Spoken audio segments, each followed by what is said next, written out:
Class 5 ছাত্রছাত্রীরা, আজকে আমি তোমাদের ভগ্নাংশের উপরে অঙ্ক করাবো। এর আগের ভিডিওতেও আমি ভগ্নাংশের উপরেই অঙ্ক করিয়েছিলাম। আজকে আমি আরও একটু নতুন কিছু শেখাবো।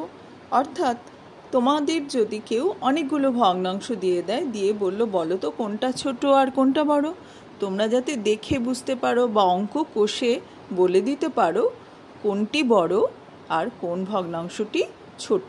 বা কেউ যদি বলে ছোট থেকে বড় সাজাও তো পরপর, তাহলেও যদি তোমরা করতে চাও কিভাবে করবে সেটাই আজকে আমি তোমাদের শেখাবো। এখানে ছবিতে দেখো তিনটে সমান আকারের বৃত্তাকার কাগজের টুকরো রয়েছে। মনে করো প্রথম কাগজটা, তিনটে কিন্তু একই মাপের, প্রথম কাগজটার অর্ধেকটা তুমি মাঝখান দিয়ে একদম একটা দাগ টেনে দিয়েছি আমরা। তোমরা তো বৃত্ত শিখেছো, বৃত্তের ব্যাস কিন্তু বৃত্তকে সমান দুভাগে ভাগ করে, মাঝখান দিয়ে একদম কেন্দ্রের মধ্য দিয়ে এই সরলরেখাটা আঁকা হয়েছে, তো এই দুটো ভাগে বিভক্ত হয়েছে, দুটো সমান ভাগে। এবার ওপরের ভাগটাকে তুমি হলুদ রং করেছো, তাহলে তুমি কি করলে দুভাগের সমান দুভাগের মধ্যে এক ভাগ হলুদ রং করেছো। এটাকে আমরা এরকম ভাবে লিখি 1/2। নিচে 2 লেখা মানে দুটো ভাগ আছে, তার মধ্যে তুমি একটা করেছো, উপরে 1 লিখেছো, তাই এভাবে তোমরা লেখো, তোমরা নিজেরা জানো। পরেরটাতে দেখো ওই বৃত্তটাকে সমান 4টে অংশে ভাগ করা হয়েছে, তার মধ্যে একটা অংশতে কমলা রং করেছো তুমি, তাহলে তুমি কি করলে 4 ভাগের মধ্যে এক অংশ করেছো, এক ভাগ করেছো, এটাকে আমরা বলি 1/4 অংশ কমলা রং করেছো। পরেরটায় দেখো তুমি গুণে দেখো, তুমি মোট 8টা অংশে সমান 8টা অংশে ভাগ করেছো, আর তার মধ্যে একটা অংশ নীল রং করেছো, তার মানে কি তুমি 1/8 অংশ নীল রং করেছো। ঠিক আছে, বুঝতে পারছো? তো আমরা এবারে কি করে বুঝবো এই ছবিগুলো দেখে কোনটাতে রং বেশি হয়েছে? তো সেটা করার জন্য আমরা চোখের আন্দাজে এখানে কিছুটা বুঝতে পারছি ঠিকই, কিন্তু আরও নিখুঁতভাবে বোঝার জন্য আমরা কি করি এবারে দেখো।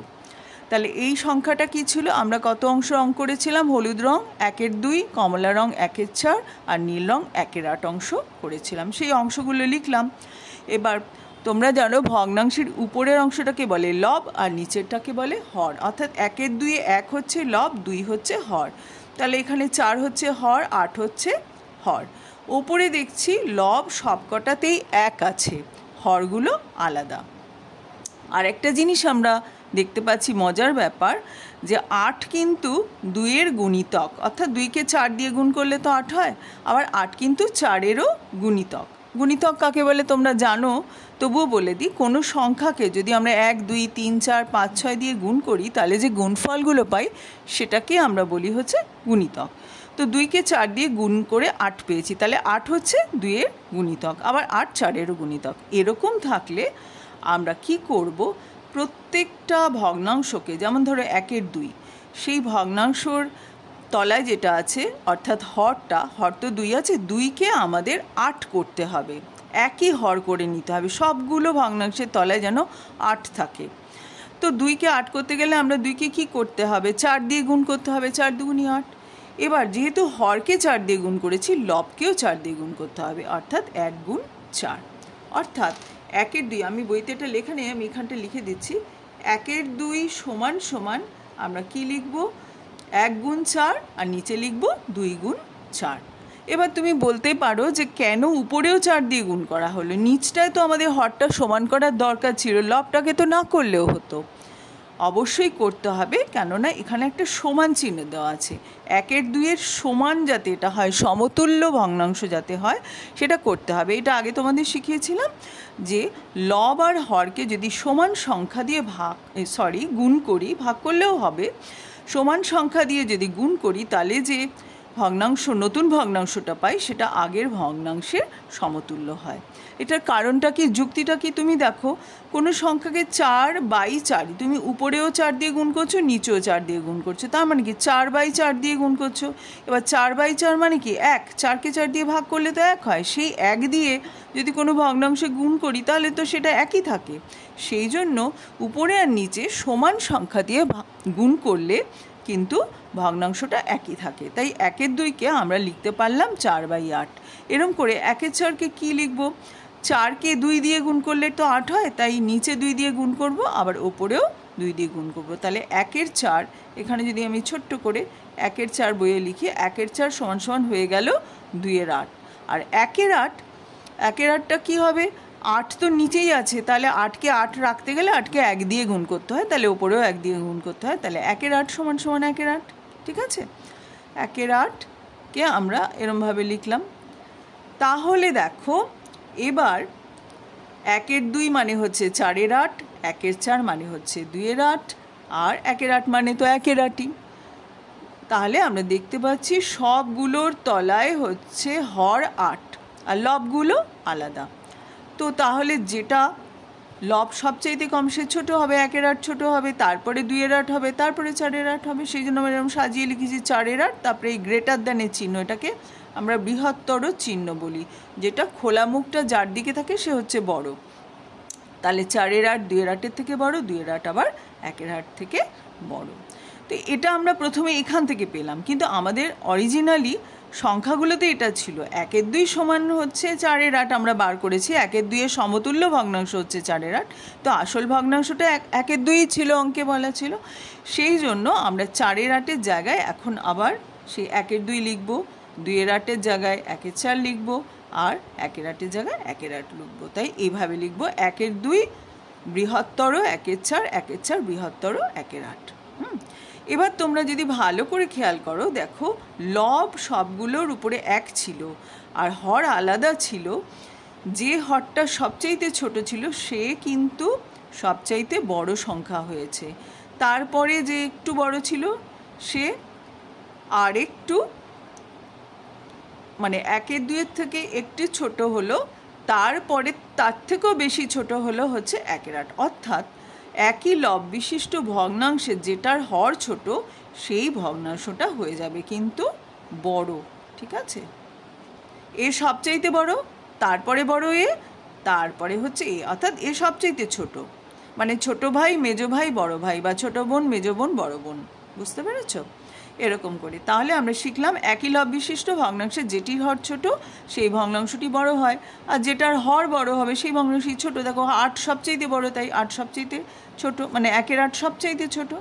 ঠিক আছে, তাহলে এটা এখানে উত্তরটা হবে ছোট, শূন্যস্থান পূরণ করলাম। এরপরে পরের পাতায় যে অঙ্কগুলো দেওয়া আছে সেই অঙ্কগুলো আমি খাতায় করে দেখাচ্ছি। একই হর বিশিষ্ট ভগ্নাংশে পরিণত করো। আমরা আমার গণিত বইয়ের 5ম শ্রেণী আমার গণিত বইয়ের পৃষ্ঠা 87 থেকে 90-এর অঙ্ক করাচ্ছি। অন্যান্য বোর্ডের বই থেকেও তোমরা এই ধরনের অঙ্ক পাবে, আর আমার ভিডিওটা দেখলে ওই অঙ্কগুলো অবশ্যই করতে পারবে। তো দেখো এই অঙ্কটা 2-এর 3 আর 2-এর 9 এটা বলা আছে, বলেছে এই হরগুলো তো আলাদা, একই হর করতে হবে। তো একটা মজার ব্যাপার এখানে দেখতে পাচ্ছি 9 হচ্ছে 3-এর গুণিতক। তাহলে আমরা কি লিখব? 2-এর 3কে আমরা এই যে ভগ্নাংশ হরে আছে 3, এই হরটাকে আমি 9-এ নেবার চেষ্টা করব। তো 3কে 3 দিয়ে গুণ করলে 9 হয়, তাই ওপরেও 3 দিয়ে গুণ করলাম, নিচেও 3 দিয়ে গুণ করলাম, তাহলে এটা হয়ে গেল 6-এর 9। এবার 2-এর 9 সমান সমান তো 2-এর 9 আমি ইচ্ছে করে এখানে দেখাইনি, তো দেখাতেও পারতাম। 2-এর 9কে আমি যদি 9কে 9ই রাখতে গেলে কি করতে হয়? 9কে 1 দিয়ে গুণ করতে হয়, তাই 2কেও 1 দিয়ে গুণ করতে হয়, অর্থাৎ এটা 2-এর 9ই রইল। তাহলে আমরা এই দুটো ভগ্নাংশ সমান কি পেলাম? 2-এর 3 পেলাম হচ্ছে 6-এর 9, 2-এর 3-এর সমতুল্য ভগ্নাংশ হচ্ছে 6-এর 9, আর 2-এর 9 তো রয়েছেই। তাহলে এই 2-এর 9 আর 6-এর 9-এর মধ্যে কে বড় বা কে ছোট সেটাও আমরা বার করতে পারবো। তো আমাদের এই অঙ্কে শুধু বলেছে একই হর বিশিষ্ট করতে, তাহলে আমি একই হর বিশিষ্ট করেছি। এটাকে আমি লিখেছি 2-এর 9, 2-এর 3কে লিখেছি 6-এর 9, আর এটা হচ্ছে 2-এর 9। আমি একটু এখানে ছোট থেকে বড় হিসেবে সাজিয়েছিলাম। তো যাই হোক, এবার ধরো পরের অঙ্কটা 1-এর 4 আর 3-এর 32। এটাকেও বলেছে সাধারণ হর বিশিষ্ট করতে, একই হর বিশিষ্ট করতে, মানে প্রত্যেকটা ভগ্নাংশের তলায় একই হর থাকবে। ধরো এখানে 32 আছে, এখানেও যদি 32 আনতে পারি তাহলেই হবে। এবার 32 হচ্ছে 4-এর গুণিতক, তাহলে 4কে কিছু দিয়ে গুণ করলে কত দিয়ে গুণ করলে 32 হয়? 8 দিয়ে, তাই আমি 8 দিয়ে উপরে আর নিচে গুণ করলাম, অর্থাৎ লিখলাম 1-এর 4 সমান সমান 4 গুণ 8, নিচে লিখলাম, ওপরেও লিখলাম 1 গুণ 8, তাহলে এটা হলো 8-এর 32। তাহলে দুটোই একই হয়ে গেল। 1-এর 4-এর জায়গায় যে 8-এর 32 লিখছি, তাহলে দুটো যে ভগ্নাংশ 8-এর 32 আর 3-এর 32 যেটা এখানে লিখেছি দুটোরই একই হর হয়ে গেল। তাহলে আমরা একই হর বিশিষ্ট ভগ্নাংশ তৈরি করলাম, ঠিক আছে, পরিণত করলাম একই হর বিশিষ্ট ভগ্নাংশ। এবার এই যে আমরা করছি একই হর বিশিষ্ট, কারণটা কি বলো তো? একই হরে নিয়ে নিলে আমরা লবগুলো দেখে বুঝতে পারবো কে ছোট কে বড়। এবার সেই অঙ্কের দিকেই আমরা এগোচ্ছি। পরের অঙ্কটা 2-এর 7 আর 2-এর 21, এর মধ্যে কে ছোট কে বড়। তো আমরা কি করব, একই হরে নিয়ে নেব। এখানেও মজার ব্যাপার, 21 হচ্ছে 7-এর গুণিতক, 7কে 3 দিয়ে গুণ করলে 21 হয়। তো 2-এর 7 সমান সমান আমি তাহলে কি লিখব, 7কে 3 দিয়ে গুণ করব, কারণ 21 পেতে হবে 7কে আমার 21 বানাতে হবে, একই হরে নিতে হবে, তো এই হরটাই নেব। আর 21 যেহেতু 7-এর গুণিতক সেজন্য খুব সোজা হবে নেওয়া। 7কে 3 দিয়ে গুণ করলে 21 পাচ্ছি, ওপরেও লিখলাম 2 গুণ 3, তাহলে এটা হলো 6-এর 21। আর 2-এর 21ও সমান সমান 2-এর 21, 21কে 1 দিয়ে গুণ করলে 21 হয়, তাই উপরেও 1 দিয়ে গুণ করেছি। এবার এই দুটোর মধ্যে দেখো লবটা তো আলাদা, এটা এখানে হচ্ছে 6, এটা হচ্ছে 2, তো কে বড়? 6 তো বড় 2-এর থেকে, আর হর তো সমান আছে, তাহলে 6-এর 21 2-এর 21-এর থেকে বড় হবে, সেটা লিখেছি। কিন্তু প্রকৃত ভগ্নাংশটা তো 6-এর 21, অঙ্কে তো আমাদের 6-এর 21 বলা ছিল না, 2-এর 7-এর জায়গায় আমরা 6-এর 21 লিখেছি, 2-এর 7-এর সমান হচ্ছে 6-এর 21। তাহলে অরিজিনালি অঙ্কে যেহেতু 2-এর 7 ছিল, আমি তাই লিখব 6-এর 21 না লিখে পরের লাইনে লিখব 2-এর 7 গ্রেটার দ্যান বা বৃহত্তর 2-এর 21। 2-এর 7টা লিখব, দেখতে পাচ্ছি আমরা 2-এর 7 মানে 6-এর 21, হ্যাঁ, 6 তো 2-এর থেকে বড়, এই যে 6-এর 21 আর 2-এর 21 একই হর বিশিষ্ট করায় এই ভগ্নাংশ দুটো সমান কি পেয়েছি, 6-এর 21 আর 2-এর 21। যেহেতু 6-এর 21 6 বেশি 2-এর থেকে, হর তো সমান আছে, লব তো আলাদা কম বেশি, তো লব বেশি হলেই সেটা বড় হবে, 6-এর 21 বড় হবে, অর্থাৎ 2-এর 7 বড় হবে। সেই জন্য 2-এর 7 লিখে আমি এই রকম চিহ্ন দিয়েছি, খোলা মুখটা বড় মুখটা যার দিকে সে হচ্ছে বড়। আশা করি বুঝতে পারলে। পরেরটাও একই জিনিস, এখানে 3টে ভগ্নাংশ দিয়েছে, কেমন 3টে ভগ্নাংশ। তো 3টে ভগ্নাংশে আমরা দেখো 4, 8, 16, 16 4-এরও গুণিতক আবার 8-এরও গুণিতক। সেই জন্য আমরা কি করব, 1-এর 4 সমান সমান লিখে 4কে 16 বানাবো। 4কে 16 বানাতে গেলে 4কে কত দিয়ে গুণ করতে হবে, 4 দিয়ে গুণ করতে হবে, তাই উপরেও 4 দিয়ে গুণ করলাম, তাহলে এটা সমান সমান হলো 4-এর 16। একইভাবে পরেরটা 8কে 2 দিয়ে গুণ করলে 16 হয়, ওপরে 2 দিয়ে গুণ করলাম, এটা হলো 2-এর 16। আর 16কে 1 দিয়ে গুণ করলে 16 হয়, তাই উপরে 1 দিয়ে গুণ করলাম, এটা হলো 1-এর 16। এবার দেখো এটা দেখে বুঝতেই পারছো, যদি ছোট থেকে বড় সাজাতে বলেছে আমাদের, 1 সবচাইতে ছোট, তারপরে 2, তারপরে 4।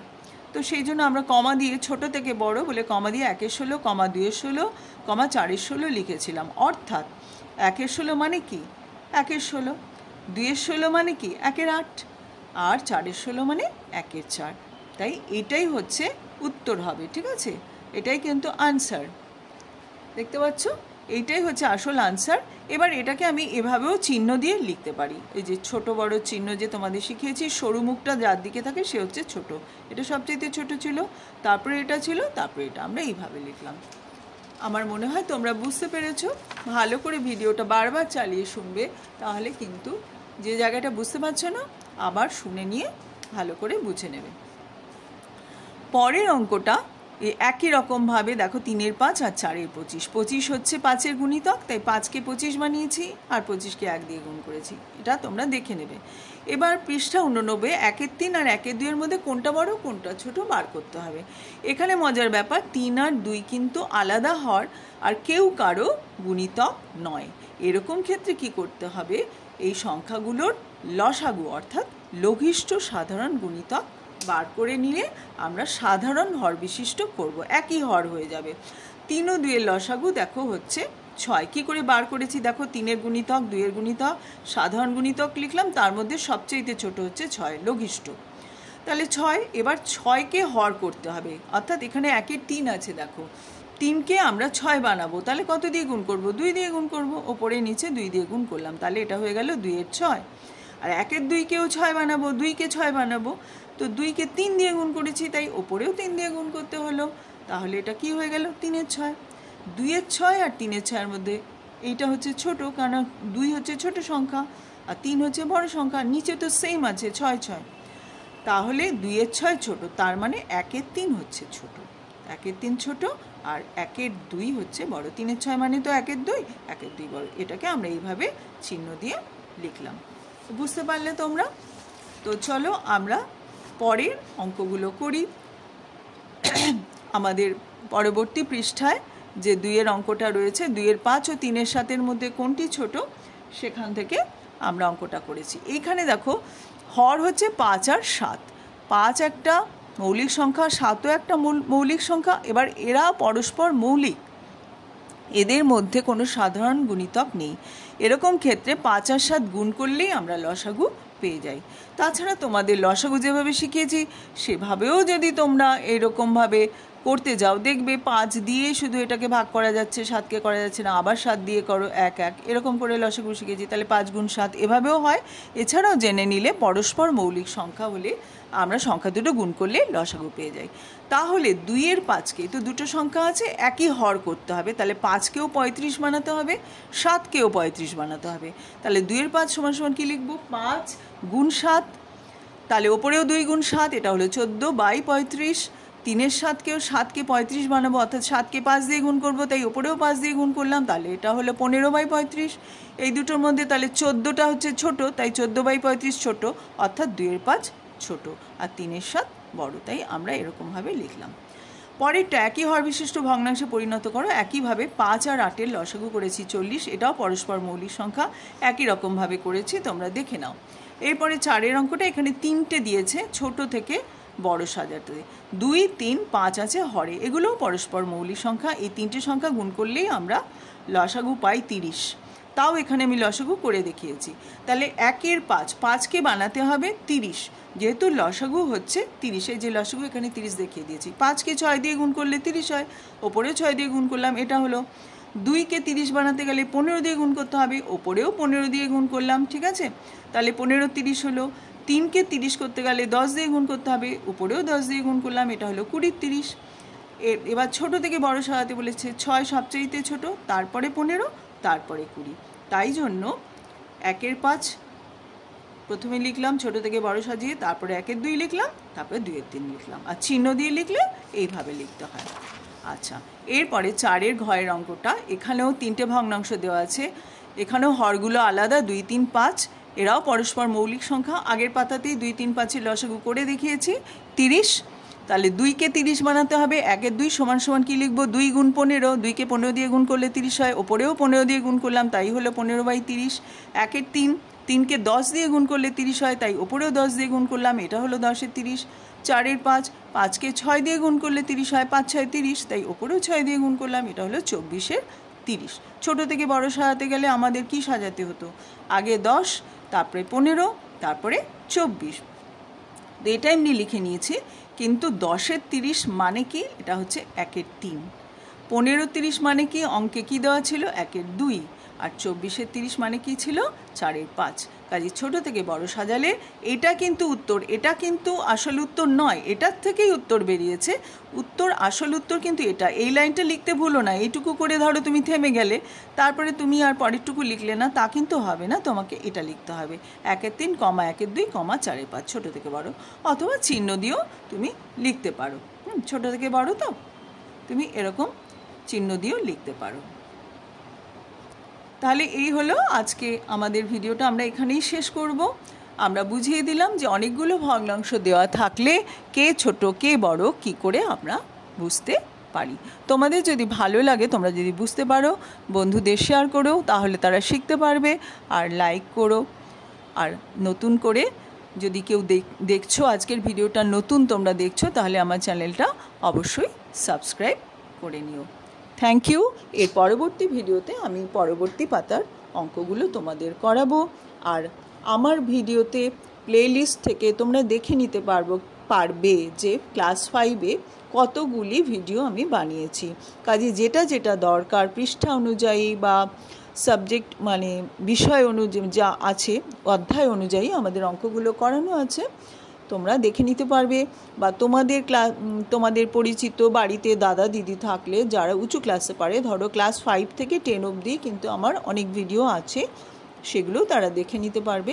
কাজেই তোমরা কিন্তু স্কুলের দাদা দিদি বা বাড়িতেও কেউ থাকলে তাদেরকে অবশ্যই জানাতে পারো।